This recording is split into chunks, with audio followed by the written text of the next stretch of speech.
মিছা তুমি 10টা পঢ়োৱা মিছা তুমি 10টা পঢ়োৱা কি ক'লো মই কিবা অৰ্থ ওলাল জানো ভিউৱাৰ্ছ আপোনালোকেও চাগে ভাবিছে কি কৈ আছো বুলি এই অসমীয়া ৱৰ্ড কেইটা ইংলিছত ট্ৰান্সলেট কৰি চাওঁ আহক মিছা মিন্স লাই তুমি ইংলিছত হয় ইউ বা আজি হোৱাটছএপ মেছেজিঙৰ যুগত অকল ইউ ইউজ কৰিলে হৈ যায় 10টা মিন্স 10 আৰু পঢ়োৱাৰ ইংলিছ আমি জানো এণ্ট এই ৱৰ্ড কেইটা লগ লগাই দিলে হয় ইংলিছত প্ৰায়ে মিছস্পেলড হৈ থাকে এটা ৱৰ্ড লেফটেনেণ্ট প্ৰনাউন্সিয়েশ্যন চাব লেফটেনেণ্ট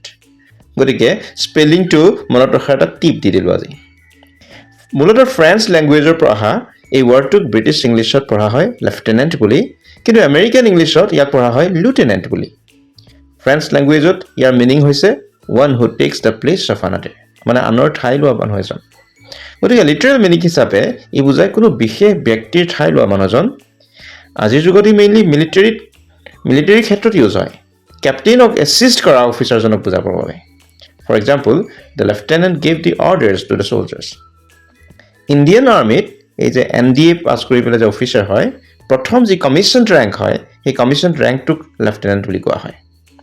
অৱশ্যে চিভিলিয়ানৰ ক্ষেত্ৰতো ইয়াক ইউজ কৰা হয় আৰু তেতিয়া ই এছিষ্টেণ্টেই বুজায় for example she is the CEO's trusted lieutenant গতিকে লেফটেনেণ্ট হ'ব নে লুটেনেণ্ট হ'ব আৰু ইয়াৰ স্পেলিঙৰ টিপটো আজি আমি শিকি ল'লোঁ এনেকুৱা লাৰ্ণিং ভিডিঅ' পাই থাকিবৰ কাৰণে ছাবস্ক্ৰাইব কৰক আৰু ভিডিঅ'টো ভাল লাগিলে লাইক আৰু শ্বেয়াৰ কৰিব থেংক ইউ